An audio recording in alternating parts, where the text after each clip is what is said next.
Pessoal, a gente vai falar um pouquinho hoje sobre industrialização e imperialismo no século XIX. A gente vai falar um pouquinho sobre as transformações que nós vemos aí nessa chamada Segunda Revolução Industrial e como é então que a partir dessas transformações de natureza técnica, de natureza científica, a gente pode então tentar explicar o chamado imperialismo, que foi o processo o chamado neocolonialismo, dos países industrializados invadirem e conquistarem territórios em países de outros continentes, principalmente da África e da Ásia. Belezinha? Vamos lá.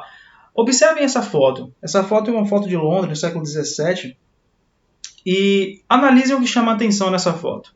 Agora comparem essa foto de Londres, século XVII, com essa foto aqui, também de Londres, século XVII. Observem as duas de novo.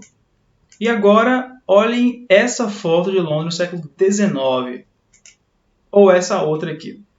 Vocês percebem? Tem alguma coisa bem diferente aqui, dessas para essas. E eu sei, né? A gente percebe que são o quê? Chaminés. A diferença da Londres século XVI para Londres século XVII, XIX, são as chaminés que vão então povoar a cidade a partir da chamada Segunda Revolução Industrial. Nós já estudamos a primeira, observamos que a primeira Revolução Industrial, a gente vai falar um pouquinho mais para frente, teve algumas características bem específicas, e a segunda teve outras ainda mais específicas, e a gente tem que entender as duas para então falar de imperialismo. Beleza? Vamos recordar então. A Revolução Industrial foi um conjunto de transformações, de mudanças tecnológicas que aconteceram na Europa entre os séculos XVIII e XIX. Algumas das transformações. Primeiro, substituição do trabalho artesanal pelo assalariado com o uso das máquinas. Também a diminuição da população do campo e o aumento dos trabalhadores urbanos. E também surgimento de desenvolvimento de grandes indústrias e fábricas movidas a vapor e a carvão mineral.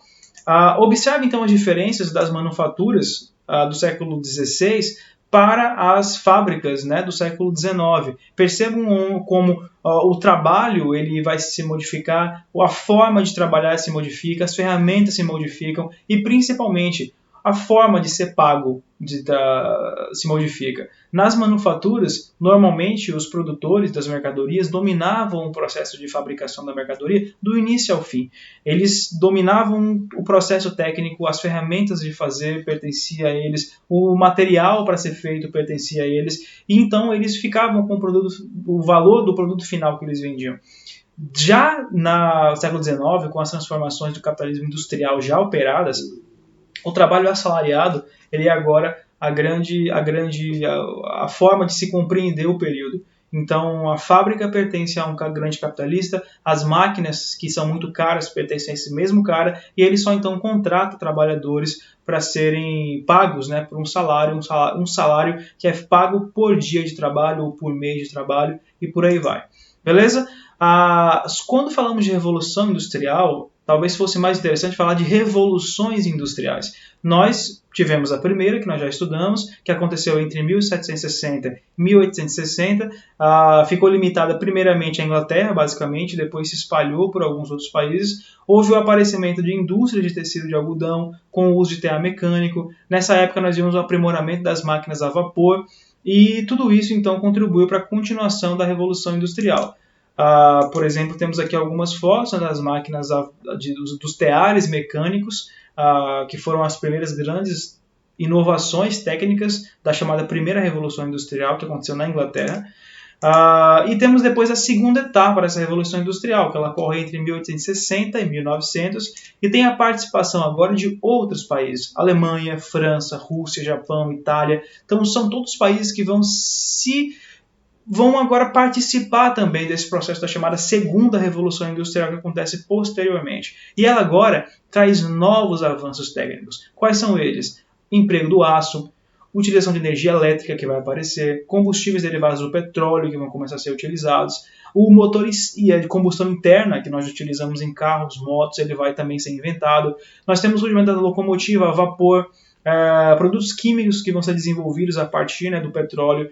Enfim, o nosso mundo ele começa a parecer, depois de muito tempo estudando, ele começa a se parecer muito com o que ele é hoje. Se você fizesse uma visita na Inglaterra do final do século XIX, você veria alguns automóveis, talvez, primitivos, a utilização de energia elétrica posteriormente, depois nas ruas, enfim. O telefone sendo utilizado, o telefone que foi a invenção do Alexander Graham Bell, se não me falar a memória, também no século XIX. Então você tem uma série de modificações que vão acontecer nesse momento. Temos aí de lado esquerdo uma locomotiva a vapor, do século XIX, uma das primeiras, e do lado direito nós temos um dos primeiros automóveis com motores de combustão interna que nós temos notícia.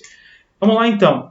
Outras descobertas interessantes aconteceram nesse período. Por exemplo, pela primeira vez nós vamos ter a descoberta da fabricação do aço por Henry Bessemer, que é o aço, não sei se vocês já sabem, o aço não se encontra na natureza de maneira...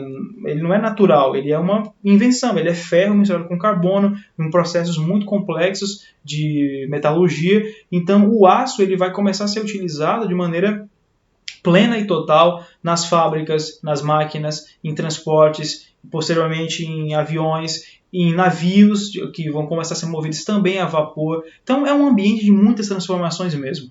Nós temos também a invenção do dínamo, em 1870, que é um engenho humano que transforma movimento mecânico em energia elétrica. Então você transforma a energia mecânica em energia elétrica através do dínamo. Então a energia elétrica começou a ser uma possibilidade, né, no mundo do século XIX. Nós temos também a invenção e o aperfeiçoamento do motor de combustão interna, como eu falei para vocês, em 1870. Então, pela primeira vez, temos um motor de explosão interna, o mesmo que nós utilizamos em carros, né? Hoje, em motos e por aí vai, só que, obviamente, com uma potência muito menor. É até interessante isso, que quem gosta de carros sabe que os carros, nós, né, falamos que um motor ele é muito potente quando ele tem tantos cavalos de potência. E esse termo cavalo, ele era utilizado na época porque no momento de transição, a forma como eles tinham para comparar a força de um motor interno era em quantos cavalos, cavalo mesmo, pocotó, que eram utilizados para mover tal coisa. Então um carro com 73 cavalos de potência é um carro que ele tem a mesma força de puxada de 73 cavalos, né, o bicho, o mamífero mesmo físico. Para vocês verem como esses termos eles acabam migrando, né, com o tempo e fazem, enfim, a história é viva, né? Vamos lá então. Então, o mundo do século XIX, do final do século XIX, com a chamada Segunda Revolução Industrial, que eu acabei de explicar para vocês, é um mundo dessas coisas que vocês podem observar na tela agora aí. Carros, telefones, petróleo que começa a ser extraído, agora com fins realmente de fabrico de combustíveis, iluminação elétrica nas ruas, fábricas com máquinas pesadas, movidas a carvão ou posteriormente a energia elétrica, e locomotivas, né, que vão sair por aí espalhando-se realmente pelo mundo. Vocês viram, por exemplo, que no Brasil, já no meio do século XIX para cima, nós já temos a implantação das primeiras ferrovias no Brasil, dentro desse contexto todo, que eles tinham a função de escoar o café que era produzido no interior de São Paulo. E aqui um quadrozinho para que a gente consiga mentalizar melhor isso que eu falo para vocês, as fases da Revolução Industrial.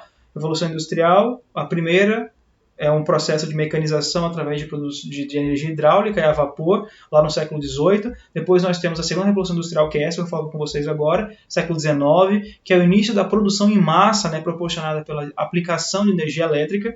Depois, a Terceira Revolução Industrial, que ela vai ser feita há 50 anos atrás, que ela vai trazer um processo de automação muito grande, através dos primeiros chips de computador que começam a ser utilizados de maneira constante. E nós hoje vivemos a chamada Quarta Revolução Industrial, que é a Revolução Industrial fomentada pelo aparato cibernético, né, pela famosíssima inteligência artificial. Ou seja, o processo que nós vivemos hoje, que você vive hoje com o seu celular na mão, com todas essas loucuras que a gente consegue fazer nos celulares e aparelhos e notebooks e por aí vai, elas são um longo processo. Nós estamos, digamos assim, na crista de um processo que se iniciou lá no século XVIII com os teares mecânicos, né? Nós já estudamos.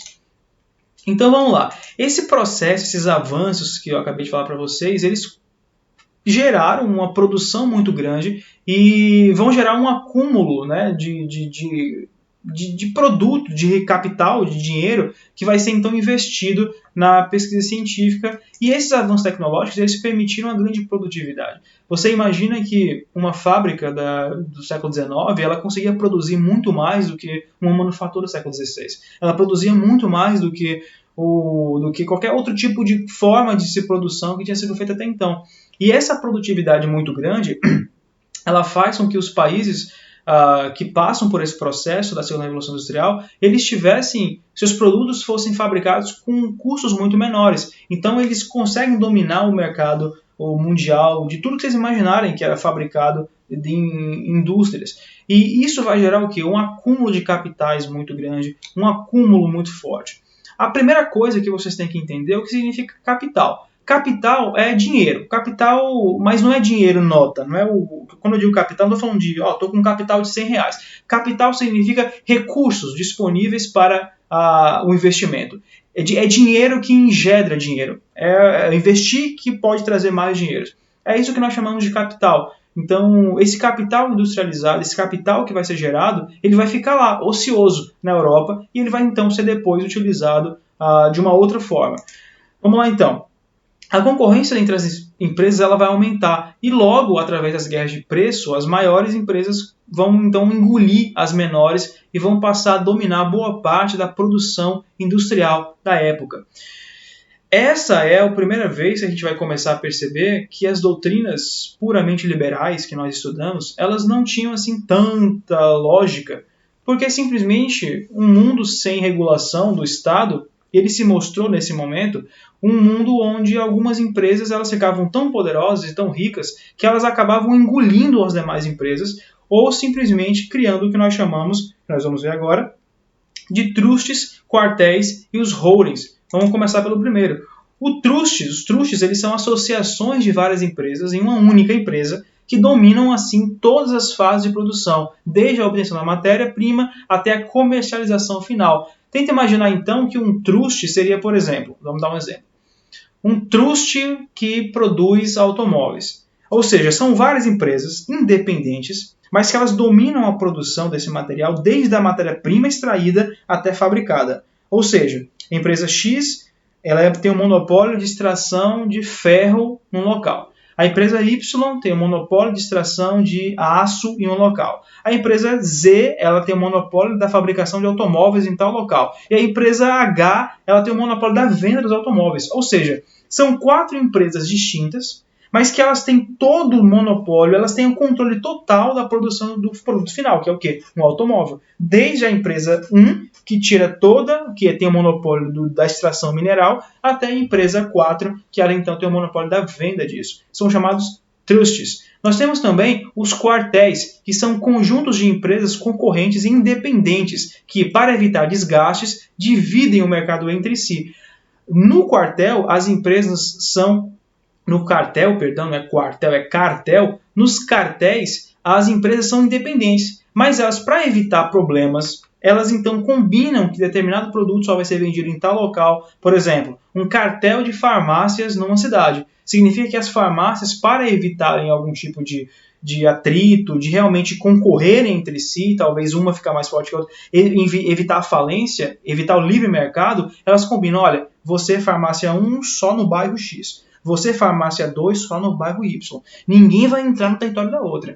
Cada um no seu quadrado. Isso são os cartéis, que vocês, inclusive, utilizam. Nós ouvimos muitas essas palavras de cartéis quando nos referimos a cartéis de coca, de cocaína, de venda de produtos ilícitos, que são grupos que dizem, olha, em tal região eu só vendo essa maconha, você em tal região só vende aquela cocaína. E os cartéis de traficantes, eles não entram em atrito entre si por conta dessa divisão do território entre eles. Beleza? E por último temos os holdings, que são empresas nascidas da associação de várias empresas que possuem a maior parte das ações de suas associadas. Ou seja, vamos dar um exemplo, Perdigão e Sadia, que eram 2 empresas muito grandes que nós tínhamos. Elas então se fundem e formam uma outra empresa que ela tem a maior parte das ações dessas empresas. Belezinha? As ações elas são a menor parte do capital de uma empresa. Por exemplo, você pode ser, se você quiser, ser dono de uma parte pequena da Coca-Cola.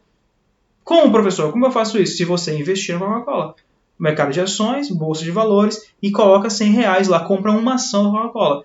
Se a sua ação custou R$100 e a Coca-Cola lucra, você vai lucrar proporcionalmente ao lucro que a Coca-Cola teve. A Coca-Cola lucrou 10% no ano. Você então vai chegar no final do ano e vai ter R$110 e não só 100.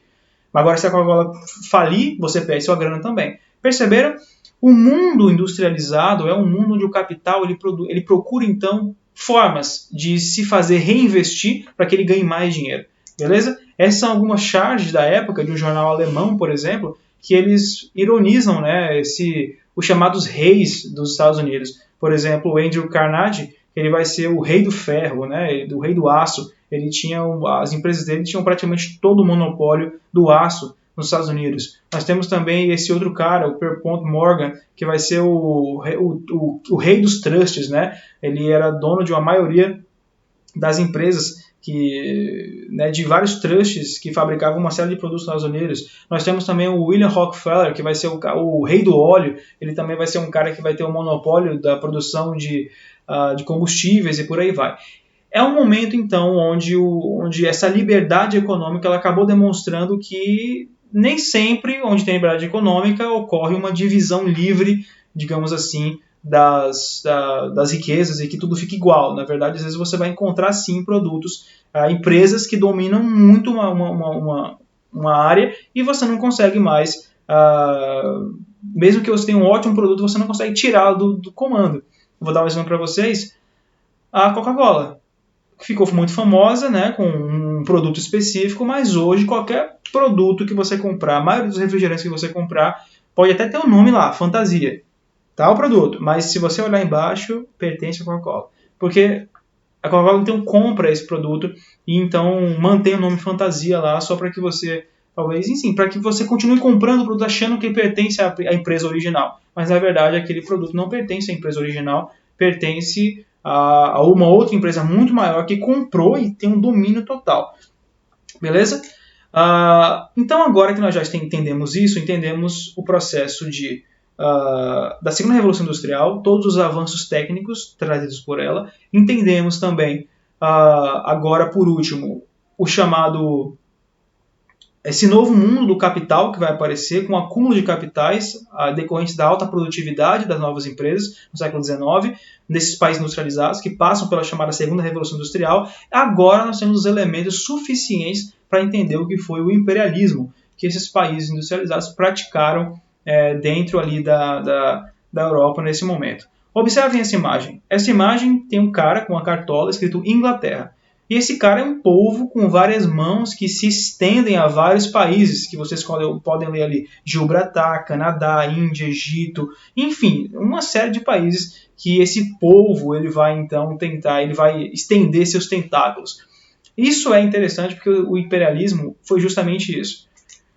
Observem essa outra imagem. Observem, nós temos ali a Rainha Vitória, temos o primeiro-ministro alemão do momento, o czar da Rússia, temos uma moça que representa a liberdade, né, um símbolo típico ali da França, temos uma espécie de um samurai japonês, e eles estão cortando alguma pizza, que está escrito ali China na pizza. E aí de trás vem um cara, né, vestido de mandarim, e ele diz assim, opa, para, observe essas charges.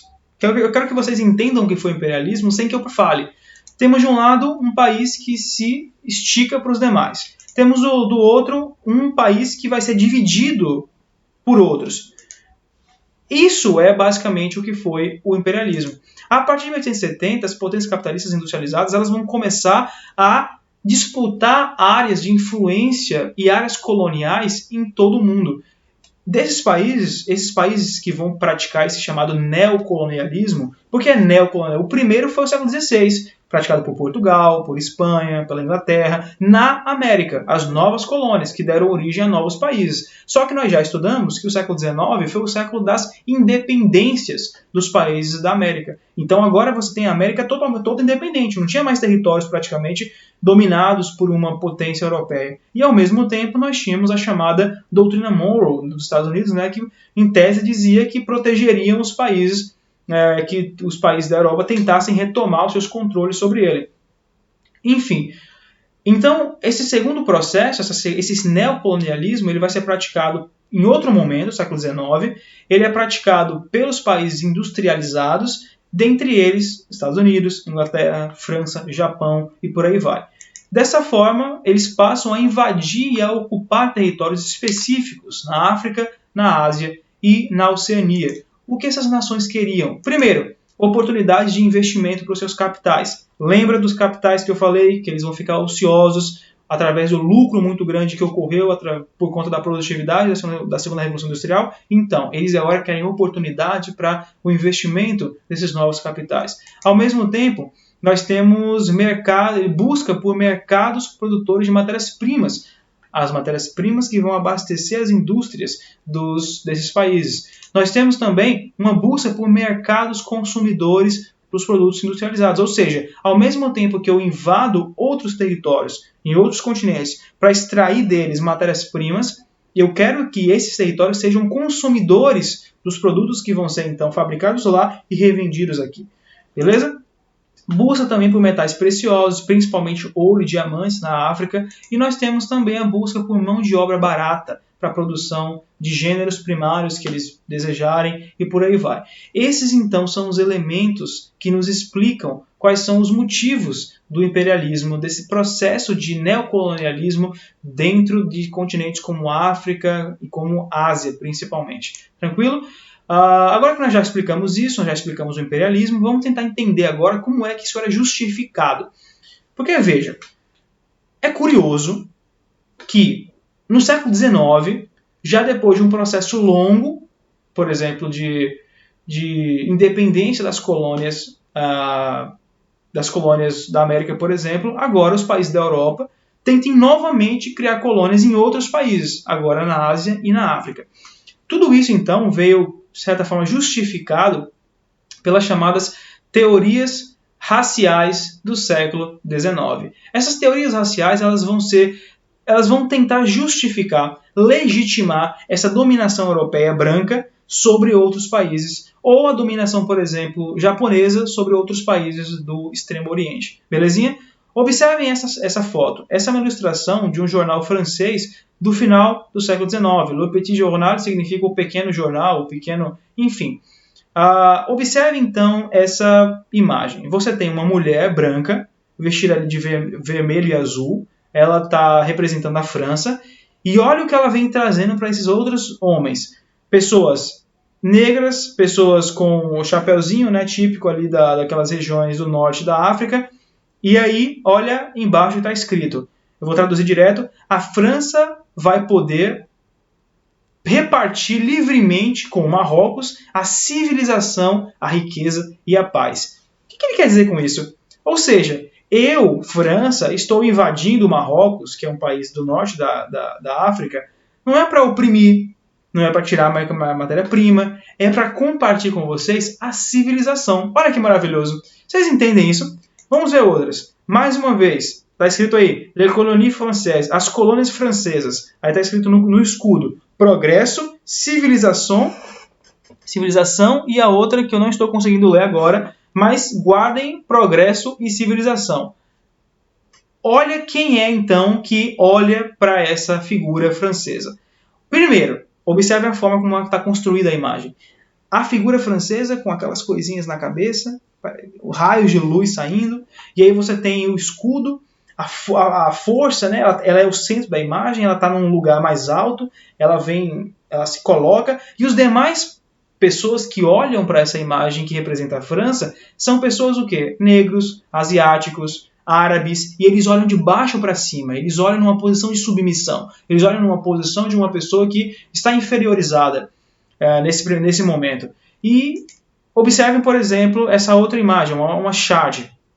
Lá no canto superior esquerdo vocês veem algo escrito, Civilization, está em inglês. E aí você agora vê que as pedras que vão sendo pisadas por esses dois elementos aí que estão carregando esse povo atrás, olha só o que está escrito nas pedras, barbarismo, opressão, ignorância, brutalidade, superstição, escravidão, canibalismo e por aí vai. Olha o tanto de coisas.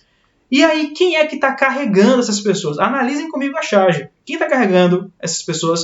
O tio Sam, que representa os Estados Unidos, que está inclusive com uma faixa, né, de médico, estou cuidando dessas pessoas. E lá na frente, um gordão que representa com as cores da Inglaterra. Quem é então que está dentro da cestinha dele sendo carregados?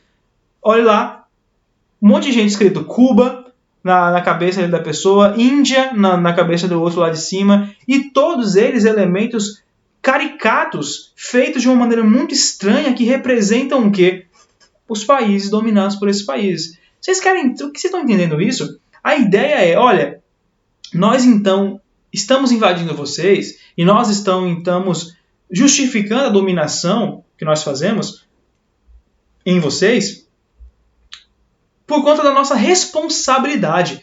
Esse foi o chamado fardo do homem branco. Ou seja, invadir esses países era buscar uma justificativa filosófica e científica para a superioridade europeia sobre esses países. E essa justificativa que eu acabei de falar para vocês, ela vai então embasar essas invasões dos continentes africanos e asiáticos nesse processo que nós já falamos, que ficou conhecido como neocolonialismo. E é então uma das principais razões da dificuldade que nós temos, por exemplo, na África hoje. Já se perguntaram por que a África é um continente tão pobre, tão cheio de problemas, mesmo sendo um continente tão rico? É muito curioso isso. Do ponto de vista dos minérios, da riqueza natural, a África não tem igual no mundo. Mas do ponto de vista da riqueza política, econômica, não sai do lugar. Isso tudo é fruto desse processo cruel que foi o imperialismo na África nesse momento. Observem, por exemplo, a África hoje, do lado direito, como ela está dividida politicamente, e como estava a África a partir do século XIX, e no auge do imperialismo, né, nas portas da Primeira Guerra Mundial, como estava dividida. Olha o tamanho, olha como a África parece que foi dividida como se fosse um bolo. Onde você tem ali a França, a parte da França, a parte da Inglaterra, a parte do Congo, e por aí vai. Em 1885, nós temos a chamada Conferência de Berlim. A Conferência de Berlim ela foi uma reunião feita pelos principais países imperialistas e industrializados desse momento, em que eles então se reuniram para dividir a África, para literalmente pegar a África e partir a África como se fosse um bolo e entregar os pedaços para cada um deles. Observem a imagem, vocês têm ali os caras sentados, aquela pompa de diplomata e tal, ali atrás o continente africano no mapa sendo então dividido e apontado, eu quero aquele pedaço, e as coisas sendo então efetivamente divididas por eles.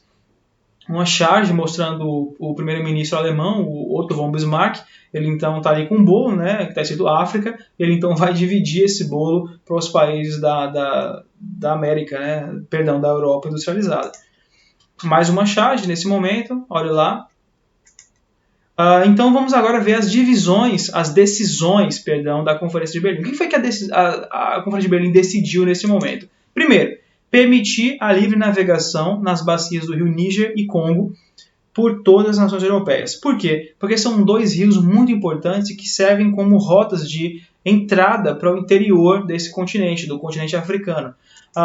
Decidiu-se também que uma nação só teria direitos sobre um território africano se ela comunicasse a efetiva ocupação da área e ela enviasse para essa área autoridades capazes de manter a ordem e fazer respeitar o trânsito livre entre esses territórios. Ou seja, só fincar uma bandeira e falar que era minha não rolava mais. Agora você tinha que ocupar o território, você tinha que manter autoridades lá e você tinha que manter aquele continente, aquele território livre para o tráfico de mercadorias entre as várias colônias, né, dos países europeus na África.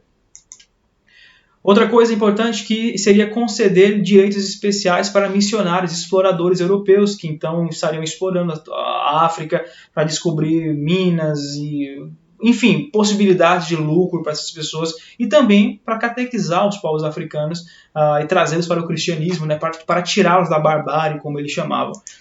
E reconhecer também o Congo como território pessoal do rei Leopoldo II, da Bélgica. Isso foi muito interessante. O imperialismo belga ele foi bastante cruel, eu diria, demais da conta, e ele foi muito singular porque o Congo, que é um território muito grande da África Central, ele foi visto como uma propriedade pessoal do rei Leopoldo da Bélgica, Leopoldo II, e a gente vai ver daqui a pouco, muita coisa ruim foi feita nesse território. Então vamos lá. Durante a segunda metade do século XIX, em 1850 e 1900, a maior parte do mundo esteve então sob o domínio direto ou indireto de alguma dessas nações industrializadas que nós falamos. Então, por exemplo, Quais eram essas nações? Na Europa, Inglaterra, França, Bélgica, Espanha, Portugal, Alemanha, Itália. No Oriente, o Japão, que a gente vai ver daqui a pouco o caso japonês. Na América Central e Extremo Oriente, temos os Estados Unidos, que então passam a ser um desses países industrializados e imperialistas do século XIX. E, obviamente, nós então temos uma corrida entre esses países, uma verdadeira disputa para ver quem consegue pegar os primeiros pedaços e os melhores pedaços do mundo nesse momento. Tranquilo? O imperialismo na África foi o continente que mais sofreu com o imperialismo europeu. Ele foi dividido em partes por quase todas as nações industrializadas da Europa. Então você basicamente só vai ter um território na África que ficou independente, que era a chamada Abissínia, atual Etiópia, que você tinha um governo que historicamente era cristão desde muito tempo. Então foi uma região que foi respeitada até certo ponto, porque nós também temos a invasão da Etiópia depois pela Itália, mas o resto da África vai ser toda divididinha a régua. Observem, por exemplo, o mapa, então, como ficou a África dividida posteriormente depois que você tem a divisão da África pelos países industrializados.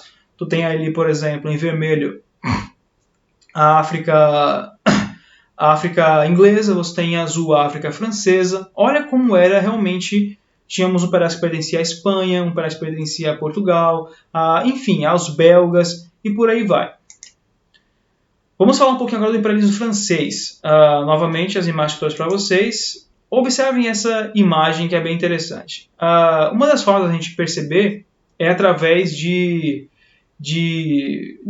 tirinhas e charges, como eu estou trazendo para vocês.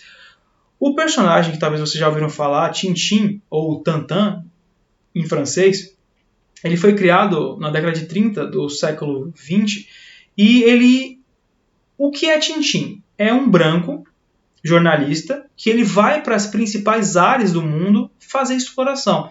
E um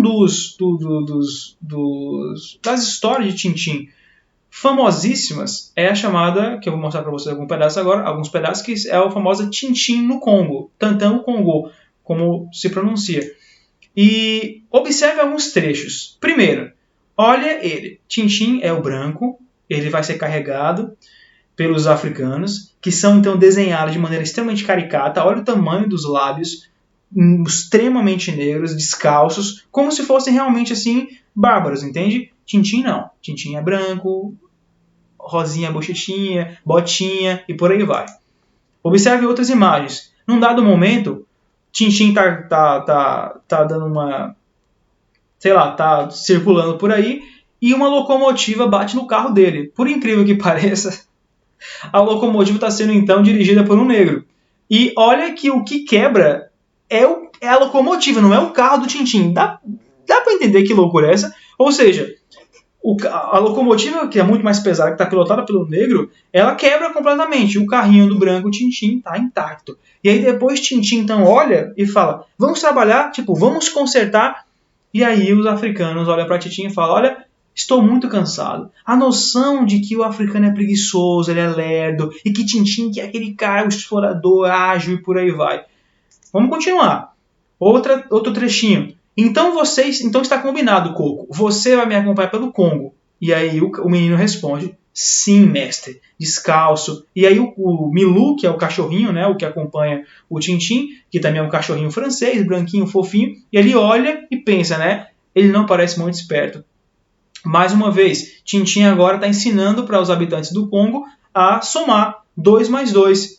Então, o Tintin os ensina e o Milou, então, está fazendo o papel de polícia, fiscalizando. Ó, Tintin, lá atrás estão 2 a conversar. Beleza? Outra coisa interessante, num dado momento, Tintin chega numa aldeia, né, dentro do Congo, e então olha as frases que são ditas. Primeiro, lá em cima você vê Tintin, uma estátua de Tintin num pedestal, sendo adorada por um africano, e do Milou também. Aí, primeiro diálogo. Ah, se todos os brancos fossem como o Tintin. Aí embaixo. Encontrei a máquina do Tintin. Se ele não voltar, pode ficar com ela, de recordação. Aí embaixo. Se você não estudar, a mulher falando para a criança, bastante, jamais será como o Tintin. E mais uma vez o né, o ancião da aldeia ali na parte de baixo, já barbudo, falando: aposto que nunca mais encontrarei uma pessoa como Tintim. Ou seja, mesmo sendo muito jovem, ele é muito mais sábio do que nós. E mais ali embaixo, 2 cachorrinhos africanos conversando sobre o Milu. E olha o que eles falam: o tal do Milu. Que espetáculo, hein? Percebam isso. O domínio francês na África, ele foi, como vocês viram no mapa, ele foi bastante forte no norte da África, na chamada Argélia, em territórios ali próximos ao Saara, e ele foi muito grande também nesses territórios, só perdeu espaço, obviamente, para o imperialismo britânico, que vai ser ainda maior, que vai se espalhar para territórios ainda maiores. No auge do Império Britânico, nesse momento, nós, né, tem até a grande, sei lá, a ideia assim, né, que o Império Britânico era um império que nunca dormia, porque os territórios sob o domínio britânico eles eram tantos e eles eram tão longos que sempre, em algum momento no Império Britânico, o sol estava batendo e alguém estava acordado, porque, né, olha o tamanho, tudo isso é vermelho que vocês estão vendo, era Império Britânico, então desde o Canadá até a Austrália atual, passando por toda a África, praticamente de norte a sul da África, a Índia, enfim. Vamos falar então do Império Britânico. Observe então mais algumas charges. Mais uma vez, olha lá. Né? A mulher branca, que representando a Inglaterra, ela leva a civilização contra os povos morenos, negros, onde está escrito o que neles? Barbarismo. Eles são bárbaros, então a Inglaterra vai levar ali a paz, a civilização. Nós temos aqui também, por exemplo, a chamada Pax Britânica, né, que é uma charge, né, que a gente vai fazer. Num dado momento, a Inglaterra tinha tantos territórios e a ausência de conflitos que se chamou de a Paz Britânica. Né? Então é um momento em que a Inglaterra tinha paz enquanto conquistava os outros povos. E aí algumas charges que criticam isso, que essa Pax Britânica, olha como ela se fazia, através do quê? De um grande homem gordo que está ali oprimindo os demais países e pisando em cima deles e por aí vai. Temos, por exemplo, o chamado Cecil Rhodes, que foi um empresário político inglês nesse momento, que ele tinha como a grande ideia dele criar uma linha férrea que ligasse o norte da África, o Egito, até a África do Sul, passando por todos os territórios que vocês viram ali no mapa, que formam aqui o domínio britânico. E aí percebam novamente a forma como o Cecil Rhodes se coloca. O conquistador, ele está vestido com aquela roupa de conquistador, bota a arma, ele então pisa na África e estende os braços, mostrando toda a extensão do poder britânico na África. Uma frase que é bem interessante do Cecil Rhodes é que, né, uma vez ele falou essa frase que ficou famosa, que representa bastante o espírito imperialista do momento. Que ele falava: olha, eu olho para o céu e eu vejo mundos que eu nunca vou conseguir tocar, que eu nunca vou conseguir conquistar. Ou seja, né, no céu eu vejo planetas que eu nunca vou poder chegar lá, porque eu queria poder chegar lá e levar o poder da Inglaterra para esses locais, e explorar e conquistar, e por aí vai. A Inglaterra também teve uma participação muito forte na Índia. Olha essas imagens. Então a Inglaterra vai invadir a Índia em dado momento, vai dominar a Índia em vários territórios, por vários momentos, desestabilizar o governo interno que pertence da Índia nesse momento. Então cenas como essa eram muito comuns. Os hindus, né, os povos indianos sendo obrigados a servir ali os ingleses e trabalhar em posições subalternas, enquanto os chefes ingleses, eles então curtiam a vida mansa, boa que eles tinham. É muito interessante nesse sentido a chamada Grande Fome na Índia do século XIX, em que a Índia começou a ser utilizada pelos ingleses, né, como um grande celeiro da Inglaterra. Então o trigo que era plantado na Índia não ficava na Índia para ser comido e consumido pelos indianos. Ele era embarcado e enviado para a Inglaterra e para as demais colônias inglesas que precisavam desse trigo. Então, em dado momento, mesmo havendo tanta riqueza, tanta comida na Índia, nós tivemos uma fome que acabou com boa parte da população inglesa no final do século XIX, em que a Inglaterra nada fazia. E algumas fontes, né, nos dizem que era uma cena horrível, porque você via os trens passando carregados de trigo e as pessoas desse estado aí que vocês estão vendo na foto, moribundas de fome, morrendo, e não podiam fazer nada, porque aquele trigo não pertencia a elas, pertencia ao Império Britânico, que plantava na Índia e levava para outros países. A dominação inglesa na China foi muito importante também. Nós tivemos a chamada Guerra do Ópio. Foi um conflito que permitiu à Inglaterra tomar conta dos portos e das zonas costeiras da China. Como isso? A Inglaterra, quando ela dominou a Índia, ela descobriu naquela região um alucinógeno chamado de ópio, que era plantado na Índia, que era consumido endemicamente pelas populações da Índia. A Inglaterra, então, passou a vender ópio para a China, e era um produto que viciava as pessoas, é tipo um crack do século XIX. A gente não fala que o pessoal é cracudo, né, porque eles eram opiudos. Então, assim, os caras eram viciados em ópio. E a Inglaterra promovia esse tráfico, inclusive um tráfico clandestino. Não é que a China comprava o ópio de propósito. Ele era introduzido de maneira clandestina, para que então você garantisse o mercado consumidor de ópio na China. A China, por exemplo, protestou, e teve seu pedido negado pelos ingleses, que a China, então, em resposta, apreendeu e queimou o ópio inglês, e a Inglaterra, em troca, foi lá, invadiu a China, e esse conflito, então, fez com que a Inglaterra vencesse, né, muito mais avançada do ponto de vista técnico e bélico, e ela, então, vai conquistar alguns portos no território da China, que vão, então, ser territórios da China, da Inglaterra mesmo, na Índia. Por exemplo, Hong Kong. Hong Kong fica naquela região da Índia, mas era uma região de total controle britânico. Tudo ali era britânico. Então, e nos portos, nos principais portos que ainda pertenciam, as cidades pertenciam à China, a Inglaterra tinha livre passagem, né, no uso da força. Se os chineses se manifestassem contra, os ingleses poderiam a qualquer momento invadir, enfim, influenciar na política chinesa, como fizeram em vários momentos.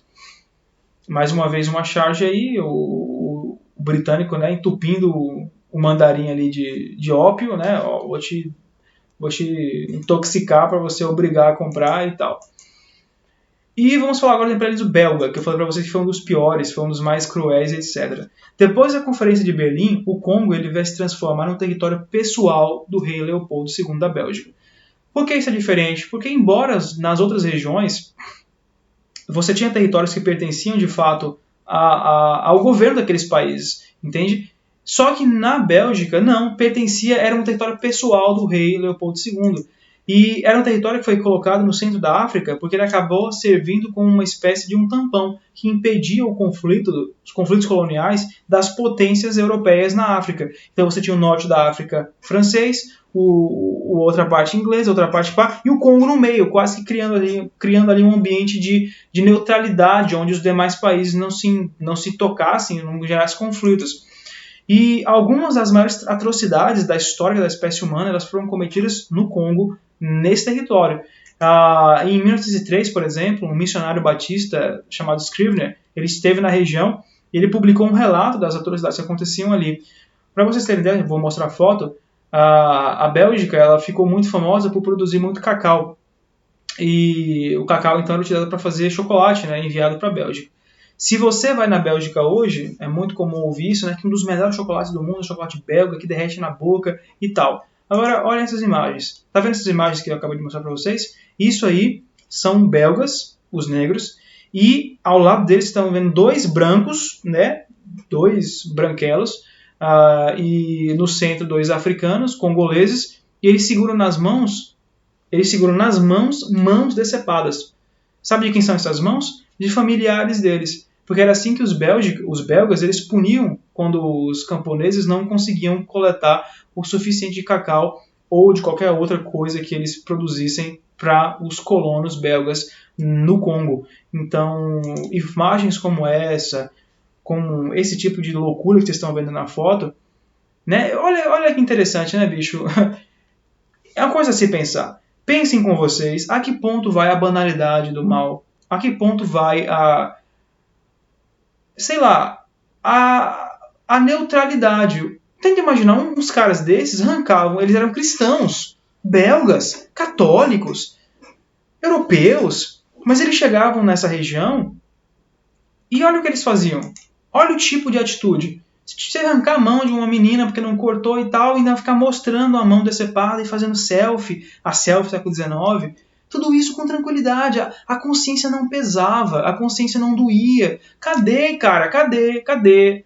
Aí você se pergunta, meus jovens, lembra que eu expliquei para vocês no início sobre as teorias racialistas? Elas embasavam esse domínio.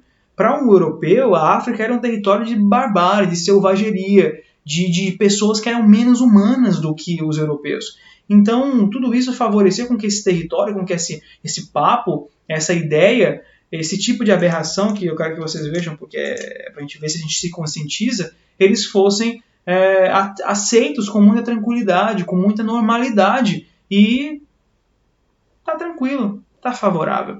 Então, lembrem-se que essas falas, essas denúncias do missionário Batista, do Scrivener, elas foram feitas no século XX, ou seja, há 120 anos atrás, 117 anos atrás. É ontem, entendeu? Do ponto de vista da história. Então, mais uma foto, a escravidão, enfim. Ou seja, todas práticas que na América já tinham sido abolidas, a escravidão, por exemplo. Na América restou o racismo, que a gente infelizmente tem até hoje, mas essas imagens que eram comuns no período colonial na América não existiam mais, mas elas foram então reintroduzidas na África através da dominação imperialista dos países que nós acabamos de falar. Então, para agora criar, para a gente compreender melhor isso, quando vocês estiverem lá saboreando chocolates maravilhosos na praça que está chegando, vocês pensem que esse chocolate ele é retirado de alguma forma, de territórios, de locais como, por exemplo, Angola, o Congo, aqui a Bahia, o sul da Bahia, que tem uma produtividade muito boa de cacau, eles são produzidos por mãos que muitas vezes nunca nem provaram chocolate. Pensem nisso.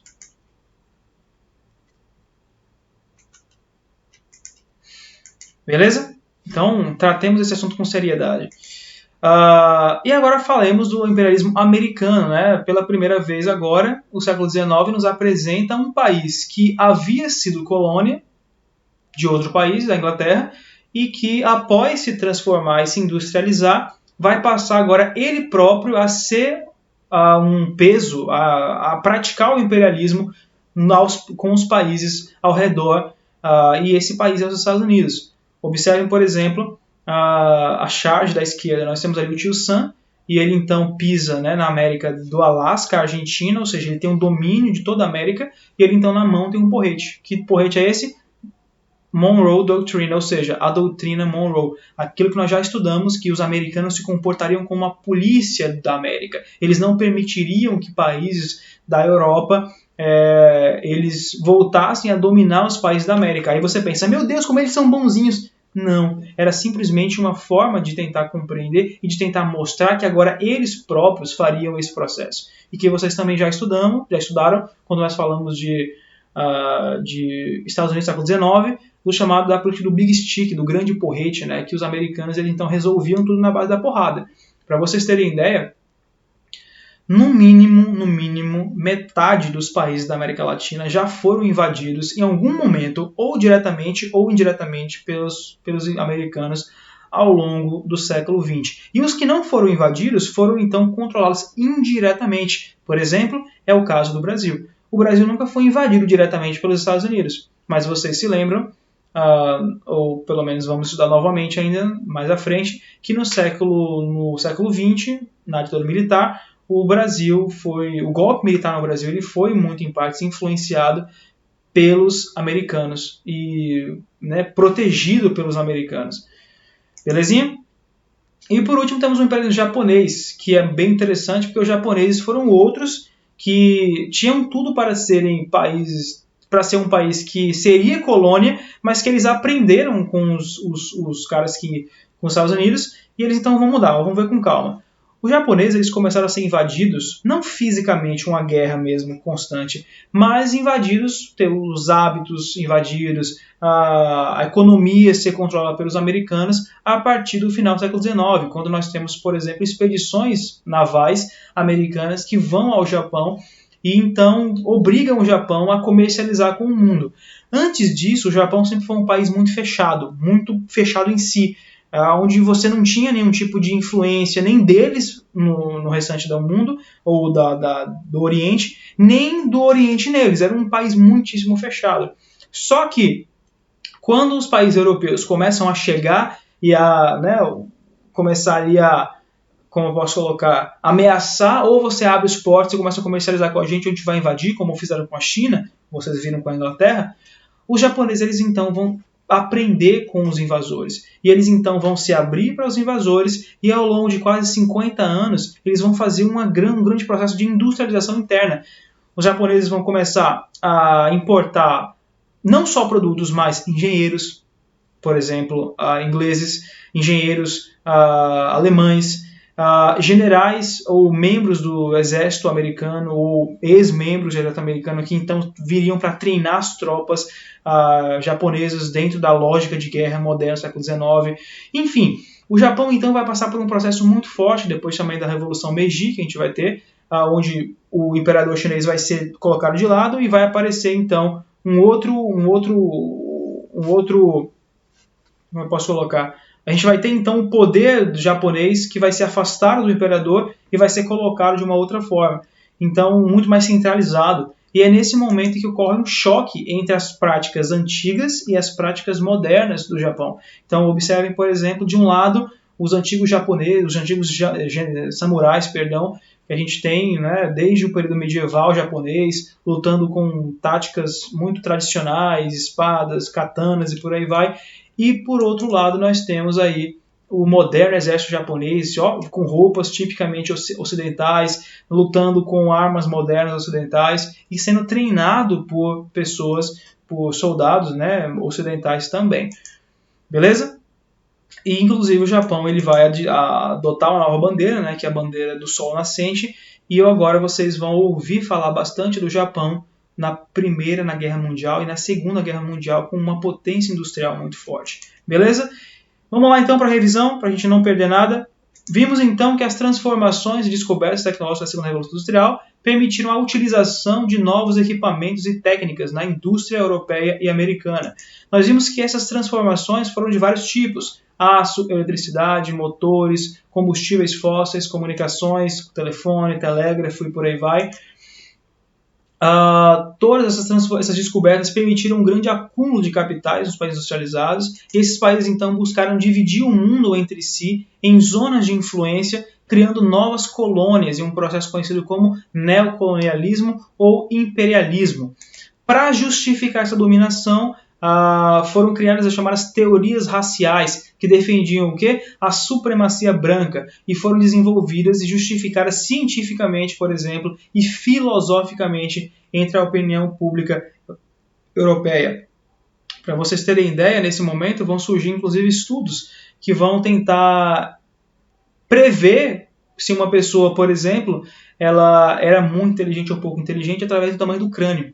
Ou seja, você então chegava numa região e você media os crânios de alguns africanos e o crânio tinha tal formato, tal jeito, aí você comparava com crânios de ingleses. Falava, tá vendo? Com base no corpo a gente consegue perceber que eles são mais burros do que eles e que os... Enfim, uma loucura mesmo científica que a gente depois percebe que não tem nada a ver e que inclusive ficou chamado também, lembrando, né, que isso ficou conhecido por duas formas. A primeira delas, científica, de o chamado darwinismo social, ou seja, tentativas de se aplicar nas ciências humanas a mesma coisa que o Darwin, ou seja, o grande criador da teoria do evolucionismo, ele previu na evolução das espécies. Ou seja, a ideia de que, olha, da mesma forma que no desenvolvimento das espécies, os que se adaptam melhor, eles dominam sobre os outros, eles sobrevivem enquanto os outros desaparecem.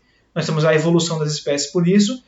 Nas sociedades humanas acontece a mesma coisa. Então nós, homens brancos, somos melhores desenvolvidos e melhores e temos o direito então de invadir, de conquistar e de dominar os demais povos que estão num estágio de evolução inferior ao nosso. Beleza? E também isso foi justificado filosoficamente através do chamado fardo do homem branco, que é o quê? O fardo do homem branco? O homem branco, por conta da civilização que ele tem superior, mais evoluída, porque ele é mais papapá, enfim, é aquela baboseira, ele tem a obrigação de invadir e de carregar os demais povos nas costas, porque é um fardo que ele carrega. Vocês conseguem perceber como a coisa é? Ou seja, eu consigo inclusive transformar a minha escrotidão, a minha invasão, e uma coisa que é inclusive triste que eu faço. Eu não queria estar invadindo a África, cara. Eu não queria, mas é um fardo que eu, homem branco, carrego. Enfim, já falamos sobre isso. E a sétima, vimos também como ocorreu a dominação em cada potência industrial, em cada território. Falamos da Inglaterra, da França, da Bélgica, Estados Unidos e do Japão também. O Japão, por exemplo, vai invadir a Coreia, vai invadir a China, enfim, nessa mesma busca por territórios de zonas de influência. E nós vimos também as invasões que outros países da Europa, por exemplo, promoveram e os Estados Unidos promoveram também. Beleza? E agora, que a gente já encerrou, só para lembrar e para deixar já apontado o próximo assunto. O próximo assunto nosso, provavelmente, na verdade, não sei se vai ser exatamente esse, mas falaremos também de Primeira Guerra Mundial. E a Primeira Guerra Mundial ela está estritamente ligada nesse momento. Por quê? Vocês se lembram que Itália e Alemanha foram países que se unificaram tardiamente. Nós, inclusive, gastamos um capítulo só para falar sobre isso. Ou seja, são países que passaram por um processo posterior de unificação. E, portanto, eles chegaram nessa divisão do mundo atrasados. Quando eles chegam e se industrializam, a ponto de buscarem colônias, o mundo já está dividido entre França, Inglaterra, Estados Unidos. E é justamente esses atritos entre as potências industrializadas imperialistas que vai gerar o primeiro conflito mundial que nós temos notícia, que é a Primeira Guerra Mundial. Mas isso é assunto para um outro capítulo e terminamos por aqui. Beleza? Eu agradeço vocês, quem assistiu até agora, valeu, e qualquer dúvida, se vocês podem me mandar um e-mail, podem deixar um comentário, podem me mandar um zap, estamos aí para ajudar. Beleza? Valeu!